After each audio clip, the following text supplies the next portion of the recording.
Mr. JPS, Mr. Light, Mr. Telecoms, Mr. Everything, the Honorable Darrell Vaz, Minister of Education, Energy, Transportation, and Telecommunications. You see what happened when I don't have my glasses, Minister? Thank you very much. Thank you very much. Morning to everybody. Excuse my voice, but I'm a little bit under the weather. I'm going to leave JPS for the last, but since I have not been here for a week, I just wanted to give some quick updates on other portfolio responsibilities as it relates to Melissa. So Petrojam, thankfully, the country's fuel supply remains stable and secure, with the Kingston Industrial Loading Rack resumed operation, as we know, within 48 hours of the hurricane. And since October 30th, more than 3,600 tankers have been loaded, along with over 60 tankers at Montego Bay facility. The Montego Bay facility is now back to normal loading operations, which is good news, especially for the West. And our national fuel inventory remains within the internationally accepted comfort range of 2 to 3 weeks supply, and shipments continue to arrive following the completion of the refinery's maintenance shutdown on November 30th. All our airports managed by Airports Authority have resumed operations, though the levels of impact differed significantly. Sansa International, as you know, sustained the most damage. Relief flights began operating there on October 30th, followed by commercial operations on November 1st. Full restoration is projected to continue into February to March 2026. That is in relation to the repairs. And by contrast, Norman Manley International and Ian Fleming and the domestic airdromes experienced only minor damage and returned to full operations by October 30th. So far, between October 29th and December 2nd, Jamaica's aviation sector staged a swift recovery, processing over 3,000 flights and recording a 26% increase in activity within just 2 weeks. Relief operations have been especially strong, with 935 relief flights, up 50%, and more than 310 helicopter missions supporting evacuations, medical transport, and obviously supply drops. All major airports were restored to service within 24 to 48 hours, beating the 72-hour target. So far, we have processed 212 expedited relief authorizations and moved an estimated 5,000 to 6,000 metric tons of relief cargo. So, for civil aviation, I can say we exceeded all recovery targets and remain a critical driver of national relief and recovery efforts. Seaports, to manage peak season cargo volumes and support ongoing Hurricane Melissa recovery efforts, the community has implemented a series of extended operating hours across November and December 2025. The port community system is offering extended Saturday hours from November 15th to December 13th, while Kingston Wharves has lengthened its weekday gate operations to 6 p.m. through to December 23rd, and opened its warehouses on November 29th, December 6th, 13th, and 20th. Additional dates. So, as I said, the seaports are responding, and thankfully, we're getting quite a bit of relief supplies coming in through the ports on a weekly basis and being able to move it off as quickly as possible. Digicel, both Digicel and Flow continue to show strong and sustained recovery. As of December 5th, Digicel had brought 749 of its 925 sites back online, representing 94% restoration.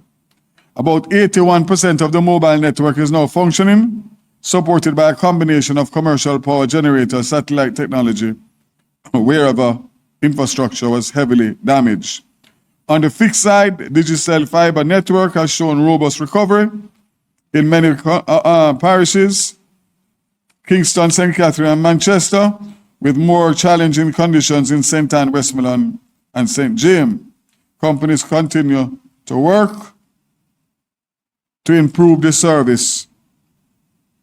Flow is advanced in restoration, is now at 86% restored, with 64% of customers back online. Significant work being completed on fiber repairs and network rerouting, and Flow continues to ally its progress with JPS restoration, especially in the corridors Fortress to Spanish Town, Falmouth to Montego Bay, and Mandeville to Maypen. On the mobile side, 80% of the sites are back in service, allowing the network to carry 97% of its pre-hurricane traffic, which is excellent. Temporary mobile units have been deployed in heavily impacted communities in Westmoreland and St. James, while the technical teams continue to strengthen the inter-site communication.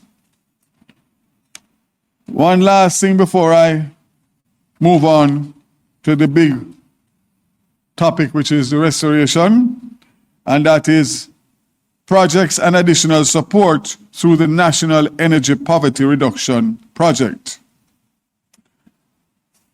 I want to speak to government's targeted support for vulnerable households. Some of the previously allocated $1 billion under the National Energy Poverty Reduction Project will be used to assist families severely impacted by Hurricane Melissa. This program, which will be implemented by JSF between December 2025 and March 31st, 2026, focuses on restoring safe electrical access, repairing homes, providing house wiring for regularization, and supporting GER recertification, and offering small solar solutions to vulnerable groups. It is expected to benefit thousands of households across 7 parishes and 14 priority zones. We anticipate a total cost of $1.479 billion, leaving a funding gap of $479 million, and we continue to work through the appropriate mechanisms to close that gap. Obviously, with this being such an important part, we will make an appeal to the Ministry of Finance to allocate based on the Hurricane Melissa allocations. Our recovery is advancing steadily, and the Western parishes still face significant work. Our teams remain fully engaged, and I want to thank again Jamaicans for their patience and commend the men and women on the ground who continue to restore critical services. Also of note, as of December 1st, 90.7% of point-of-sale machines and 87% of the ATMs are now available. That also is huge in relation to people being able to access getting money and other point-of-sale materials. So, ladies and gentlemen, I want to close on the issue of the JPS restoration. And I want to be very clear in relation to reiterating some of the information that I've already stated, just out of abundance of caution and to quiet the miscommunication and the noise. Last Tuesday, I'd have made a statement outlining the decision of the government to lend the JPS $150 million in relation to restoration, early restoration. This came on the basis that their projections were taking us to April, May, and possibly June 2026, based on their current cash flow. Let me indicate again that the loan was a decision recommended and supported by the Ministry of Finance and approved by Cabinet to lend the JPS the $150 million specifically to fast-track restoration, moving us from 82%, where we are now, to 90% by Christmas, New Year, and 100% by end of January. That would mean taking on 300 additional linesmen on top of the 170 that are here now. Without that money, the 170 linesmen would have been decommissioned this week, meaning that they would be decommissioned and have to leave because there would be no funding to pay them. So the $150 million goes towards keeping those 170 linesmen in Jamaica and adding another 300 linesmen. That comes with the equipment, the trucks, and all that you see currently on the road now that 170 linesmen are doing. That decision was made to get out of having to give any sort of extension on the existing license. This minister and this government made a commitment to the people of Jamaica that the license that expired in 2027 would not be renewed on the same terms, which we all know and agree that the license is 25 years old. It was flawed from day one, and it is even more flawed based on the time that has elapsed and what the energy landscape does now. So in order for us not to grant the 15 years that was asked for by JPS and the 8 to 10 years that the multilaterals asked for to fund the JPS, we decided to be a responsible, caring government and lend the $150 million 5 years with simple terms. 5.5%, which is very concessionary because we don't want a pass-through for increased bills because of interest rates. So we were mindful of that. It allows us to continue on the track to negotiate a new license with JPS or with whoever. So we have separated Melissa from what we were on track to do pre-Melissa. And I can say to you that in 2 years, if the JPS is successful in negotiating a new license, they'll be able to raise capital and repay the $150 million. If they don't, the government has already indicated in June of this year, rather than giving them an automatic 10-year additional extension for non-response by the government, we indicated to them that we were not prepared to renew the license on the same terms, and therefore, if necessary, we will be prepared to acquire the assets of the JPS.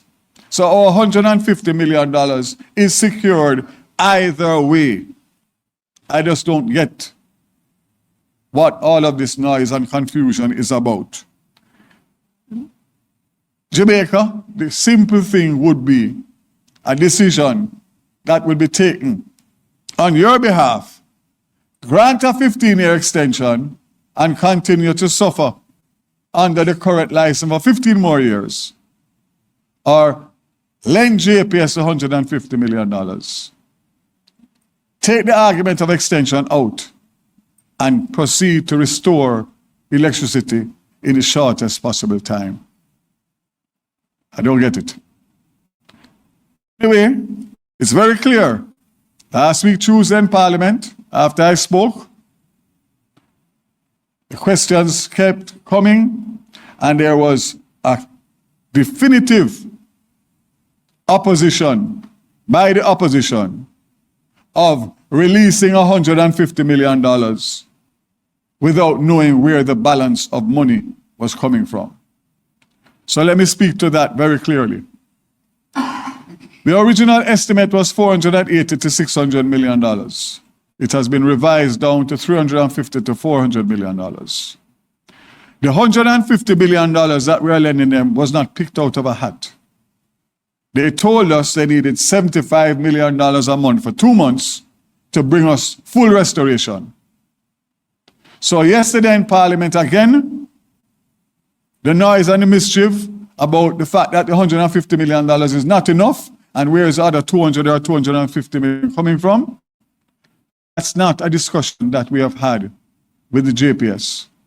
We have had a discussion about $150 million. The JPS is owned majority privately, so the government has no obligation to fund a private entity. We did so in this case because of the benefits, and therefore we have nothing in front of us either to qualify at this stage the amount or the final assessment of the amount of money that Melissa has caused damage to JPS. We don't have it from the JPS, and I don't have it from the OUR. So I can't speak to any other figure other than what is out there.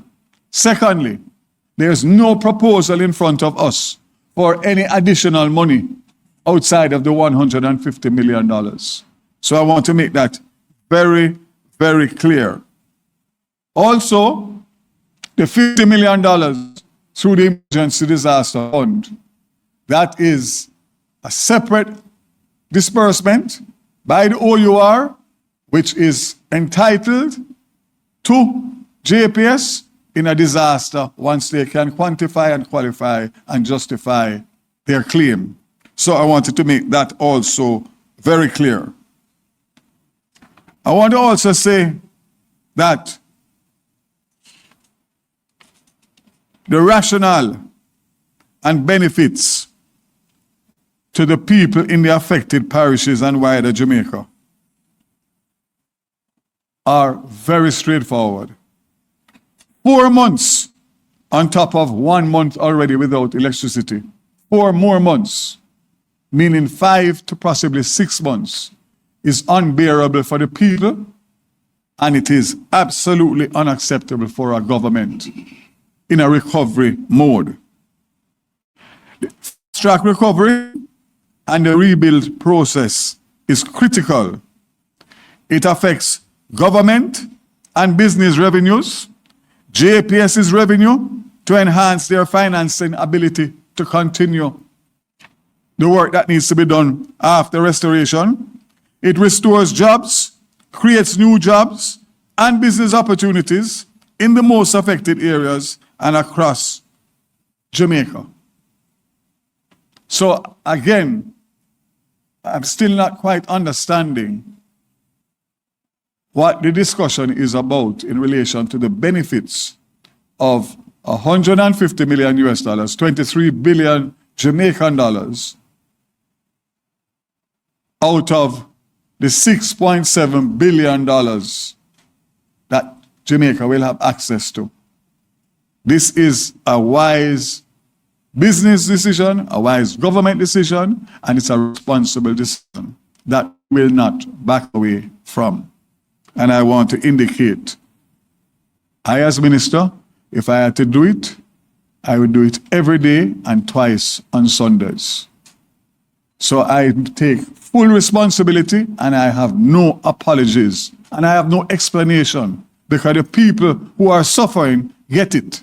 They know what we are trying to do, and we will continue to do so in the shortest possible time. JPS, as of right now, is at 82%. We are planning, and I want to go through this very carefully for you, to move, as I said before, to 90% over Christmas to New Year, and 100% by end of January, early February. I want to give the country the Christmas commitments. The additional 300 line workers, along with their specialized equipment, have been mobilized. The barges with specialized equipment are expected to arrive prior to Christmas. The latest information I have, Minister Dixon, is that linesmen will start arriving here as early as this weekend, ahead of the equipment, which we hope will dock sometime late next week into next weekend, latest early in the week of Christmas, and start working immediately. These line workers will be allocated to parishes with catastrophic damage, such as Westmoreland, to accelerate redesign and rebuild efforts. We have already provided power to Savlamar Hospital, the town of Savlamar, Nigwil, and surrounding communities as we continue to expand our rebuild in Westmoreland. We are making arrangements for special accommodations and staging areas for equipment and material in parishes such as Westmoreland and St. Elizabeth to optimize logistics and efficiencies for the rebuild restoration efforts. Let me pause to tell you the level of planning that we are doing. We know that accommodations are short, St. Elizabeth and Westmoreland. We know they're not as short, Hanover, St. James, Trelawney, St. Anne. We are looking to get some kind of vessel, whether it's a cruise ship, hotel, whatever you call it, to dock between St. Elizabeth and Westmoreland. So those linesmen that are dedicated at that parish will be staying on board and coming off every morning, going to work and coming back every evening. And they will be fed on the road for lunch while working, because we realize with Westmoreland at 88%, the travel commute to leave out of the parish and go anywhere else is not going to be as efficient. That's the level of detail. For the other side, we're fine. There's enough rooms and hotel rooms and Airbnb and whatever else. But we know that there's a problem. And we know that there's going to be a lot of the linesmen that are going to be targeted those two specific parishes. So that's why you're going to get the response that you're going to get between Christmas and New Year in those parishes. Also, and this is very important, we're working with the MPs and the municipal corporations to see exactly what they recommend as the priorities for their constituents and their parishioners to make sure that we target what is most effective and efficient for the Christmas season to ease the misery index in those areas. The commitment that the JPS has made to me, which I have put in writing, all major town centers in all parishes will be restored by Christmas and New Year. It means all of those townships that are not or do not have electricity now will have, and that will be huge in terms of the effect for Christmas and New Year. So you will see the latest numbers in relation to the parishes. As I said before, the major problem that we have is that Westmoreland was the worst affected parish, and therefore they are at the highest number of persons who do not have electricity. So, again, I want to say two things in closing. And this must be specific to trying to get rid of the noise and the miscommunication and all that goes with it.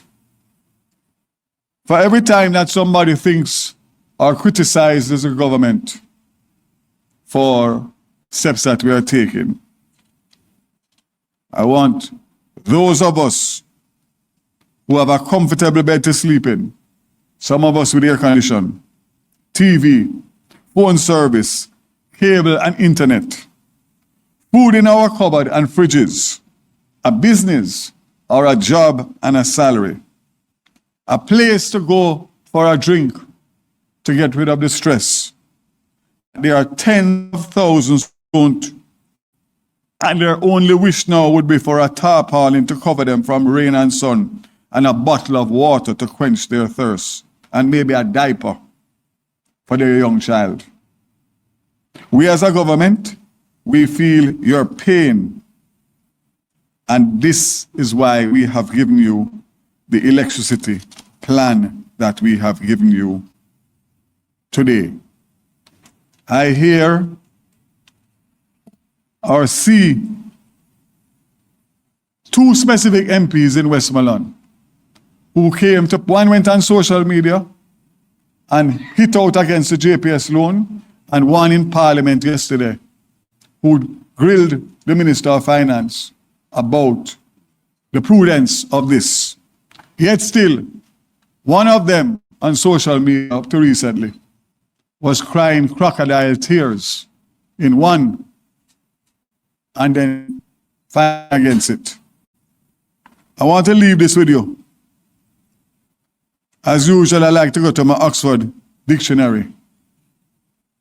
And I Google crocodile tears. Tears are expressions of sorrow that are insincere. The origin, mid-16th century, said to be named from a belief that crocodile wept while devouring or luring their prey. That is the one on social media. The one yesterday that called We're Crying Parliament last week. We have a thing called dry cry. I looked it up and it said dry cry meaning in Jamaica. In Jamaican patois, dry cry often refers to pretending to cry or shedding fake tears to gain sympathy, attention, or manipulate a situation. It implies a false sense. It implies a false display of sadness without being genuine.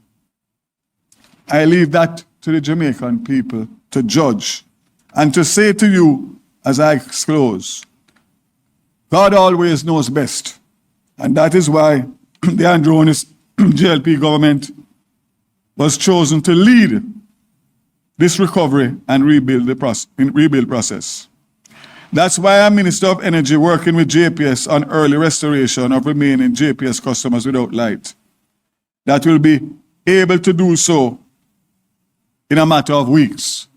I want to remind Jamaica that we are 5 weeks into Melissa and we have restored 82% of JPS customers. First world countries have had less than category 5 and taken 6 months to a year to be able to do so. I want to say again, in closing, I stoutly defend the recommendation of the loan to JPS to Cabinet and the approval given, rather than an extension of the existing electricity license to JPS. And I have no regrets or apologies, as it's the best option for the people of Jamaica to allow for a return to normalcy in the shortest possible time. The government has done the right thing based on extreme circumstances that the country and the people face at this time, especially with Christmas and New Year's. And as I said a few months ago, I was going to give the people of Jamaica bus after bus after bus. I'm going to give them light after light after light. God bless Jamaica, and we look forward to continuing the work for you, the people. Thank you, Minister. That was very good. And just note, in Cabinet, we have had extensive discussions on this matter. Not something that just decided willy-nilly. We discussed it at every single Cabinet meeting this was discussed.